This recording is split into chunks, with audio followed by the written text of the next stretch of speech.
Hi friends, உன் நண்பன் யார் என்று சொல், உன்னை பற்றி நான் சொல்கிறேன் அப்படின்னு ஒரு பழமொழி இருக்கும் தெரியுமா? அந்த மாதிரி இப்போ இந்த பிக் பாஸ் சீசன் 9க்குள்ள ஆதிரின்னு வந்திருக்க கண்டஸ்டன்ஸை உன் ஃப்ரெண்டே இப்படி இருக்காங்க அப்படின்னம்னா நீ எப்படி இருப்ப? இப்போமே இப்படி ஆட்டிடியூட் காமிச்சனா இந்த சீசனை சீரழிச்சு சின்னாபின்னமாக்கிடுவ அப்படின்ட்டு ஆதிரியை அடின்னு அடிக்கிறாங்க சோசியல் மீடியாவில். அவங்க என்ன அப்படின்னு பார்த்தீங்கன்னா, இந்த பிக் பாஸ் வந்த உடனே சில விஷயங்களை தட்டி கேட்டாங்க. அது ரொம்ப ரகடாக இருந்தது. அதனாலேயும் இப்படி அடிக்கிறாங்க. இதை பற்றி தான் இந்த வீடியோவில் ஃபுல்லாக பார்க்க போகிறோம். ஏன்னா இவங்க ஃப்ரெண்டு சீசன் 7ல் பூர்ணிமா வந்தாங்களே, அவங்க தான். அவங்கள பற்றி நல்லாவே தெரியும். கேம் சூப்பராக விளாடுவாங்க. அதே டயத்தில் பிரதீப் பாண்டனிக்கு ரெட் கார்டு கொடுக்கறதுக்கே பூர்ணிமாவும் மாயாவும் தான். அதனால அவங்க ஃப்ரெண்டான ஆதிரை இதே மாதிரி ஒரு கண்டென்ட் எடுக்க மாட்டாங்க அப்படின்ட்டு என்ன நிச்சயம் இருக்குது. கண்டிப்பாக அதே மாதிரி ஒரு கண்டென்ட் எடுப்பாங்க அப்படின்ட்டு சோசியல் மீடியாவில் அவங்கள இப்போமே பயங்கரமாக நெகட்டிவாக பரப்புகிறாங்க. அது என்ன, அது கரெக்டானா இல்லை இவங்க கேமை ஒன்று எப்படி விளாடுவாங்க அப்படின்ட்டு சில விஷயங்கள் நம்ம இந்த வீடியோவில் பார்க்க போகிறோம். அதுக்கு முன்னாடி ஒரு லைக்கை மட்டும் தட்டி விட்டுருங்க. வாங்க வீடியோக்குள்ள போகலாம். ஆக்சுவலி ஆதிரை பிக் பாஸ் வீட்டுக்குள்ள வந்த உடனே இவங்களுக்கு இவ்வளோ நெகட்டிவ் இருந்ததா அப்படின்னு கேட்டிங்கன்னா பாசிட்டிவ் தாங்க இருந்தது. முக்கியமாக அவங்க அந்த நாமினேஷன் பண்ண வாட்டர்மெலன் திவாகரையும் அதுக்கப்புறம் கலையரசனையும் பிக் பாஸ் டீமே கொஸ்டின் பண்ணுறாப்புல. இந்த மாதிரி ஒருத்தவங்க, அதாவது வெளியில் ஏதாவது ஒன்று பண்ணி ஃபேமஸ் ஆகி வராங்களே, அவங்க வீட்டுக்குள்ளே வந்தவொடனே அவங்களெலாம் எப்படி எடுத்திருக்கீங்க, எனக்கு சத்தியமாக புரியலை அப்படின்ட்டு ஃபஸ்ட்டு நாமினேஷன்லேயே அவங்க 2 பேர்த்தையும் தூக்குறாங்க. இது சோசியல் மீடியா பூரா பப்ளிஷ் ஆகி, எப்பா சூப்பர் கண்டஸ்டன்ஸ்பா, பிக் பாஸ் டீமையே பயங்கரமாக கொஸ்டின் கேட்டாங்க. எங்கள் மனசில் உள்ளதெல்லாம் அப்படியே புட்டுன்னு வைக்கிறாங்க. உண்மையிலே இவங்க ஸ்ட்ராங்கான கண்டஸ்டன்ஸ் அப்படின்ட்டு சொன்னாங்க. ஆனால் அதுக்கப்புறம் போக போக போக போக போக இவங்க ஆட்டிடியூடு வேற மாதிரி இருக்குது. அதாவது என்ன அப்படின்னம்னா, கண்டென்ட் கொடுக்கணும்னா ஏதாவது ஜாலியாக ஃபன்னாக பேசலாம். ஆனால் இவங்க ஆட்டிடியூட் எப்படி இருக்குது அப்படின்னம்னா, நான் பயங்கரமாக சின்ன திரையில் ஆக்ட் பண்ணியிருக்கேன், தளபதி படத்தில் பிகிலில் கஷ்டப்பட்டு ஆக்ட் பண்ணியிருக்கேன், என்னோட துருதுருப்பை பார்த்தே அட்லீஸ்ட் சாரே கூப்பிட்டு என்னை சரியான கேரக்டர் கொடுத்துருக்காங்க அப்படியெல்லாம் சொல்லி, நான் இவங்களுக்கு ஈக்குவலாம் கிடையாது, நாங்கள் வேற லெவலு அப்படிங்கிற மாதிரி உள்ளுக்கிறவங்கள ட்ரீட் பண்ண ஆரம்பிச்சிட்டாங்க. அதுவும் செலக்டிவான பீப்புளாக பார்த்து தான் பழகுனாங்க. ஆனால் போக அதுக்கப்புறம் என்ன பண்ணுறாங்க, கலையரசனை கூப்பிட்டு கலையரசன் இத்தனை டாக்டர் பட்டம் வாங்கியிருக்காப்புல, இவ்வளோ கலையில் இவ்வளோ அவார்டு வாங்கியிருக்காப்புல, ஐநா சபையோட அந்த முக்கியமான ஒரு பொறுப்பில் இருக்காப்புல, இப்படிலாம் தெரிஞ்ச உடனே, நீங்கள் இவ்வளோ வாங்கியிருக்கீங்களா, உங்களை நான் நாமினேஷன் பண்ணிட்டேங்க, அந்த வாட்டர்மெலனையும் நான் நாமினேஷன் பண்ணிட்டேங்க அப்படிங்கிற மாதிரி அவங்க பேரை மாற்றிக்கிறதுக்கு ட்ரை பண்ணாங்க. நான் தப்பாக சொல்லிட்டேன், இவங்க எடுத்தது கரெக்ட் தான் அப்படிங்கிற மாதிரி கலையரசன்ட்டே சொல்லிட்டாங்க. அதுக்கப்புறம் அவங்களுக்கு கண்டென்ட் வேறு என்ன வேணும், வேறு யார் அடிக்கலாம் அப்படின்னு பார்த்தோம்னா, அந்த இடத்துல இன்னொரு பக்கம் கமருதீன் பேரை கெடுத்துக்கிட்டே இருந்தாப்புல. சரியா, அந்த இடத்துல கமருதீன் 2-3 கொஸ்டின் கேட்டாப்புல. அதோட ஆட்டிடியூடும் கொஞ்சம் மக்களுக்கு பிடிக்காத மாதிரி தான் இருந்தது.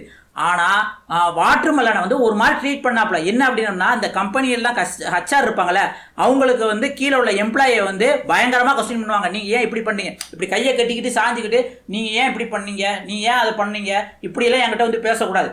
இவங்களே சூப்பர் டீலக்ஸ் டீம்லாம் இல்லை, இவங்களும் நார்மல் டீமு கிளீனிங் டீமில் இருக்காங்க. அதே வாட்டர்மெலனும் கிளீனிங் டீமில் இருக்காப்புல. ஆனால் இருந்தாலும் வாட்டர்மெலனை மதிக்கக்கூடாது, இவெல்லாம் ஒரு ஆளா அப்படிங்கிற மாதிரி ஒரு ஆட்டிடியூட் இருந்தது. அந்த ஆட்டிடியூட்லேயே நிறைய இடத்துல பயணப்பட்டு போய்கிட்டு இருந்தாங்க. இதே ஆட்டிடியூடை வீக்கெண்ட் ஷோவில் விஜய் சேதுபதியும் காமிக்க ஆரம்பிச்சிட்டாங்க. எப்படி அப்படின்னம்னா, விஜய் சேதுபதி வந்தவொடனே அவங்க பேர்லாம் மறந்து போச்சு சொல்லுங்க. அதுவே ஒரு வலை வீச கொக்கி போடுறான், எவன்டா சிக்குவான், எவனா ஒருத்தன் தப்பு பண்ணுவான், அவரை வச்சு பிடிச்சிக்கலாம் அப்படிங்கிற மாதிரி சொன்னாங்க. அதில் முதல் 4 பேர் சபரி, விக்ரமன், எஃப்ஜே, இந்த மாதிரி முதல் 4 பேர் சொல்லிட்டாங்க, பிரவீன் ராஜ் இந்த மாதிரி. அதுக்கப்புறம் இவங்க என்ன பண்ணாங்க அப்படின்னம்னா, சார் ஆதிரை உட்காந்துக்கிட்டே சொன்னாங்க. உடனே விஜய் சேதுபதிக்கு என்ன ஆதிரை, இத்தனை பேர் எந்திரிச்சு மரியாதையாக சொன்னாங்களா இல்லையா, நீங்கள் மட்டும் ஏன் உட்காந்து சொல்கிறீங்க அப்படின்னு உடனே ஆதிரை ஓகே, ஏதோ அவர் ஏதோ சொல்கிற மாதிரி ஓகே அப்படிங்கிற மாதிரி சொன்ன உடனே அவருக்கு இன்னும் கொஞ்சம் காண்ட் ஆயிடுச்சு. ஏற்கனவே போன சீசன் பூரா நம்மளை மதிக்க முடிக்காங்க அப்படின்ட்டு விஜய் சேதுபதிக்கு ஒரு காண்ட் இருந்தது.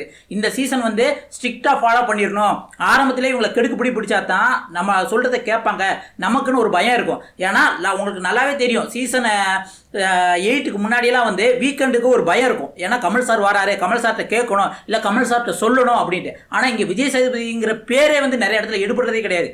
வீக்கெண்டில் ஹோஸ்ட் இப்படி கேட்பாரு, கேட்க மாட்டாரு அப்படின்றது நிறைய பேருக்கு அந்த பயமே இல்லை. அதனால தான் ஐயோ விஜய் சேதுபதி கேட்பாரு அப்படிங்கிறதுக்காக தான் யாரையாவது ஒரு ஆளை டார்கெட் பண்ணி அடிக்கணும். டார்கெட் பண்ணுறதுக்கு, ஆதிரியை டார்கெட் பண்ணுறதுக்கு இன்னொரு காரணமாக இருக்குது. அதை நான் கடைசியில் சொல்கிறேன்.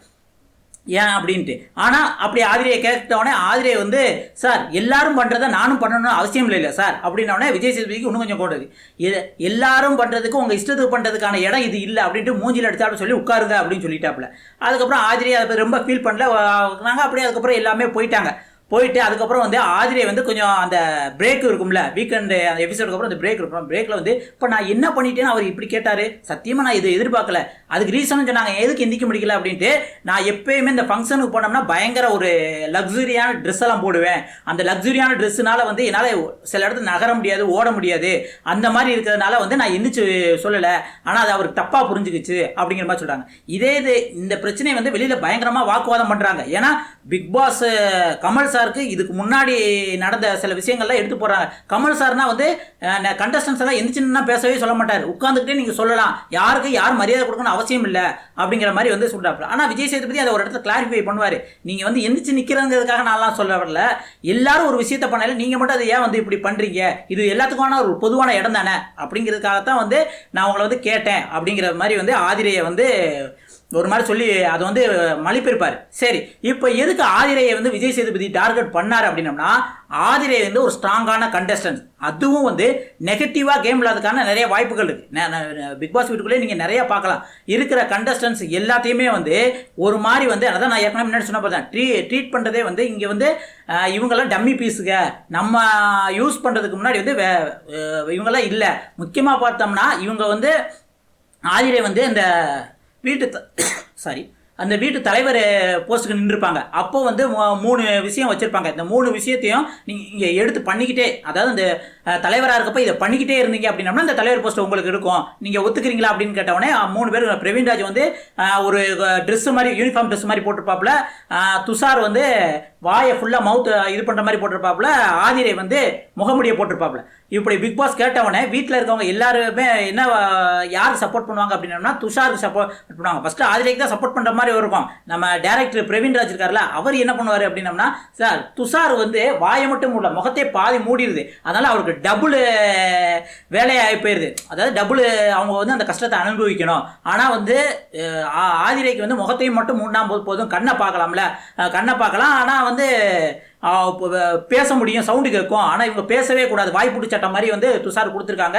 ரெண்டாவது முகத்தை மறைக்கணும், அதனால டபுள் கஷ்டம் இருக்கிறதுனால நான் துஷாரை செலக்ட் பண்ணுறேன் வீட்டு தலைவரா அப்படின்ட்டு வந்து பிரவீன் டேரக்டர், அதாவது பிரவீன் காந்தி டேரக்டர் வந்து சொன்னோடனே வீட்டில் இருக்க எல்லாருமே வந்து ஓ இது இப்படி இருக்குல்ல அப்படின்ட்டு மாறிட்டாங்க.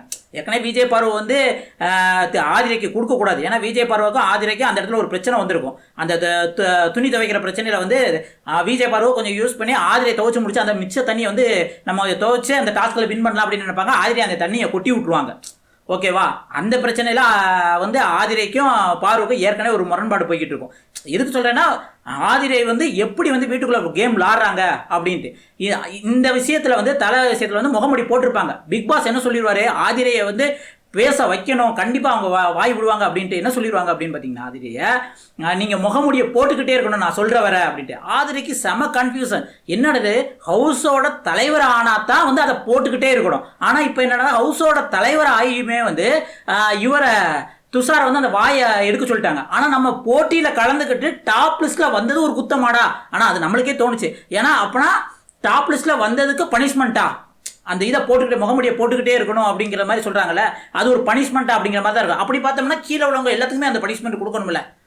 இப்போ போட்டின்னு ஒரு 10 பேருக்கு வைக்கிறாங்க ஒரு போட்டி, அதில் ஃபஸ்ட்டு ஒரு 5 பேர் போயிடுறாங்க, ஃபஸ்ட்டு ஒரு 3 பேர் போயிடுறாங்க, அடுத்து ஒரு 5 பேர் போயிடுறாங்க. அவங்களுக்கெல்லாம் வந்து போட்டி விளாட்றாங்க, ஜெயிக்க முடியலன்னு போயிடுறாங்க. ஆனால் டாப் 3ல போட்டியில் வந்து டாப் 3 வந்துட்டாங்க, வந்து அதில் நீங்கள் ஜெயிக்க முடியலன்னா அதில் உங்களுக்கு பனிஷ்மெண்ட்டு அப்படிங்கிறது வந்து முரண்பாடாக தானே இருக்குது. இதைத்தான் வந்து ஆதிரை என்ன சொல்கிறாங்க அப்படின்னம்னா, இது என்ன வந்து ரொம்ப கேவலமாக இருக்குது இந்த டாஸ்க்கு, நான் வந்து தலைவராகவும் ஆகலை, சரியா, அவங்களுக்கு என்னன்னா துஷாரை வந்து தலைவர் ஆக்கிட்டாங்களே, நம்ம தானே தலைவர் ஆக்கணும் அப்படின்னு அந்த ஒரு கடுப்பு இருக்குது. இன்னொன்று பிக் பாஸ் டீமே வந்து நான் தலைவர் ஆகலை, நான் எதுக்கு இந்த முகமுடியை போட்டுக்கிட்டு இருக்கணும் அப்படின்ட்டு வந்து ஆதிரை வந்து கேட்டுட்டு பிக் பாஸ் டீமை மதிக்காம என்னடா நீங்களாம் டாஸ்க் வச்சிருக்கீங்க அப்படின்னு காரி துப்பாத குறைய வந்து திட்டி விட்டு போயிருப்பாங்க. உடனே அந்த மாஸ்கை கழட்டிடுவாங்க. நான் பிக் பாஸ் டீமுக்கு நம்ம சொல்லியே இவங்க கேட்கலையே அப்படின்ட்டு பழி வாங்குற எண்ணமும் இருக்கலாம். இல்லை இவங்க கண்டென்ட் கொடுக்குறாங்களே போல்டா, இவங்களை வந்து நெகட்டிவாக நம்ம பப்ளிஷ் பண்ணோம்னா அங்கே கடைசி வரை நெகட்டிவாக வருவாங்களே அப்படிங்கிற மாதிரி தான் நம்மளுக்கு தோணுது. ஏன்னா அதனால தான் விஜய் சேதுபதி வந்து ஆதிரை அடிக்க வந்து அவங்க இன்னும் நல்லா வளருவாங்க. எப்படி சொல்கிறேன் அப்படின்னம்னா, நான் இத்தனை சீசன் போன சீசனை விட்டுருங்க, 7 சீசன் வரை வந்து எவன் ஒருத்தனை வச்சு ரோஸ்ட் பண்ணுறாங்களோ கடைசியில் அவன் தான் டைட்டில் வின்னர். அது ஆரியா இருந்தாலும் சரி, அசீமா இருந்தாலும் சரி, யாராக இருந்தாலும் சரி, நீங்கள் நல்லா கவனிச்சிங்கன்னா அப்படி இருக்கும். ஏன்னா அப்படின்னம்னா ஹோஸ்ட் வந்து அந்த கண்டஸ்டன்ஸை அடிக்க மக்கள் சப்போர்ட் ஆட்டோமேட்டிக்காக அவங்களுக்கு போயிடும்.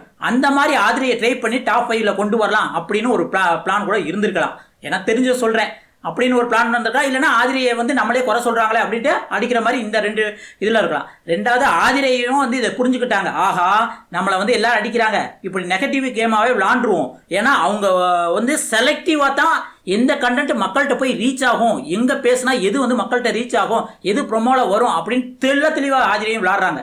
ஏன்னா பூர்ணிமா ஃப்ரெண்டுன்னு நம்ம பேசுகிறோம்ல, இப்போ அதுக்கு தான் வரேன். பூர்ணிமாட்ட கண்டிப்பாக கேட்டு வந்திருப்பாங்க, இவங்க ஆதிரை வந்து 4 வருஷமாக நான் பிக் பாஸ் ட்ரை பண்ணுறேன் அப்படிங்கிற மாதிரி சொல்லியிருக்காங்க. 4 வருஷம் அப்படின்னா சீசன் 7ல் தான் வந்து பூர்ணிமாவே வந்திருக்காங்க. அப்போனா அதுக்கு முன்னாடியிலேருந்தே வந்து ஆதிரியை ட்ரை பண்ணுறாங்க அப்படின்னு தானே அர்த்தம். அப்போனா கண்டிப்பாக வந்து எப்படி வந்து மாயா பூர்ணிமா விளாண்டாங்களோ, ஏன்னா மாயா பூர்ணிமாவோட ஒரே நெகட்டிவ் என்ன அப்படின்னம்னா, பிரதீப் ஆண்டனிக்கு ஒரே நெகட்டிவ்னாலும் பெரிய நெகட்டிவ், அது மன்னிப்பே கிடையாது. பிரதீப் ஆண்டனிக்கு உமன் கார்டு தூக்கி அதோட வெளியே அனுப்புனது வந்து மிகப்பெரிய தப்பு, சரியா? ஆனால் மற்றபடி வந்து அவங்க ஒரு நல்ல கண்டென்ட் நிறையா கொடுத்தாங்க, மாயாவும் பூர்ணிமாவும். இல்லைன்னா அந்த கேம் ஒன்றுமே இருந்திருக்காது, சரியா? ஆனால் அதே மாதிரி வந்து இப்போ ஆதிரை வந்து கேம் எடுக்கிறாங்களோ அப்படிங்கிற மாதிரி தோணுது. அதுக்கு தகுந்தாப்புல தான் நடந்திருக்கு. இப்போ வந்து சோசியல் மீடியாவில் என்ன பண்ணுறாங்க அப்படின்னு பார்த்தீங்கன்னா, எப்படி பூர்ணிமா நிக்சன் வந்து அந்த ஒரு லவ் கண்டென்ட்டுக்காக சில விஷயங்கள் ட்ரை பண்ணுறாங்களோ, அதே மாதிரி வந்து எஃப்ஜேவும் ஆதிரையும் வந்து இந்த மடியில் படுக்கிறது, ரொம்ப க்ளோஸாக இருக்கிறது, அந்த மாதிரி வந்து பண்ணிக்கிட்டு இருக்காங்க. ஏன்னா லவ் கண்டென்ட் மாயா ஏற்கனவே நிக்சனையும் ஐசுவையும் கோர்த்து விட்டாங்களே, லவ் கண்டென்ட் பண்ணாதான் இந்த வீட்டில் ரொம்ப நாளைக்கு இருக்க முடியும் அப்படின்ட்டு. அதே ட்ரெய்லர் அதே வாடகை அப்படிங்கிற மாதிரி வந்து பூர்ணிமா நிக்சிமன் எப்படியோ அதே மாதிரி வந்து ஆதிரையும் எஃப்ஜேயும் வந்து ரொம்ப நாள் போகிறதுக்கான நிறைய வழிவகுக்க பண்ணுறாங்க. இதில் எனக்கு கடைசியாக கன்க்ளூஷன் என்ன சொல்ல தெரிஞ்சது அப்படின்னம்னா, ஆதிரை வரட்டும், அக்லியாக விளாடாமல் இருந்தால், எவனையும் உமன் கார்டு கொடுக்காம, எவனோட லைஃபையும் கெடுக்காம கேம் விளாண்டிங்கன்னா நீங்கள் எந்த லெவலில் வேணாலும் விளாடுங்க. அதை விட்டு போட்டு வந்து அடுத்தவனை டம்மி பண்ணி உட்கார வச்சு தனக்கு எதிர்த்துட்டான ஒரே காரணத்துக்காக அவனுக்கு உமன் கார்டு கொடுக்குறது, இல்லை வந்து அவன் வந்து கேவலமானவன் அப்படின்றது வந்து தப்பாக ரிலீஸ் பண்ணுறது, இதெல்லாம் விளாண்டிங்கன்னா உண்மையிலே நீங்களும் ஒரு பூர்ணிமா தான் அப்படிங்கிற மாதிரி நம்ம சொல்லலாம். இல்லை அப்படின்னம்னா பூர்ணிமாவோட பாசிட்டிவ் சைடு என்ன, கேமை சூப்பராக விளாடுவாங்க, ஃபிசிக்கல் கேம் விளாடுவாங்க, இன்டெலெக்சுவலாக யோசிப்பாங்க. பூர்ணிமா ஒரு விஷயத்தை வந்து மறுபடியும் சொல்லி ஏன்டா இவட்ட பேசுகிறோம் அப்படிங்கிற மாதிரி வந்து பூர்ணிமாட்ட நடக்கும். அந்த சீசனில் அப்படி நடந்தது. அது மாதிரி வந்து ஆதிரையும் வந்து 90 days பணப்பட்டி எடுக்கிற வரைக்கும் வருவாங்க. அதாவது பூர்ணிமாவோட இன்டெலெக்சுவலை மட்டும் எடுத்துக்கிட்டு பூர்ணிமாவோட நெகட்டிவ் சைடை எடுக்காமல் இருந்தா, அப்படிதான் எனக்கு தோணுது. உங்களுக்கு என்ன தோணுது மக்களே? உண்மையிலே ஆதிரை பூர்ணிமா மாதிரி தான் இருக்காங்களா, இல்லை ஆதிரைக்குன்னு தனி தத்துவம் இருக்கு, அவங்க கண்டிப்பாக டாப் 5ல் வருவாங்க அப்படின்னு தோணாலும் கமெண்ட் சொல்லுங்க. இல்லை அதெல்லாம் ஆதிரை செட் ஆக மாட்டாங்க, இவங்கெல்லாம் மக்கள் வந்து ஒரு 10-15 நாளே அடிச்சு விரட்டி விட்டுருவாங்க அப்படின்னு தோணாலும் மறக்காம கமெண்ட்ல சொல்லுங்க. இதுதான் ஆதிரைக்கும் பூர்ணிமாவும் எப்படி வந்து ஃப்ரெண்ட்ஷிப் மூலம் இந்த சீசனை கொண்டு வராங்க அப்படிங்கிறது.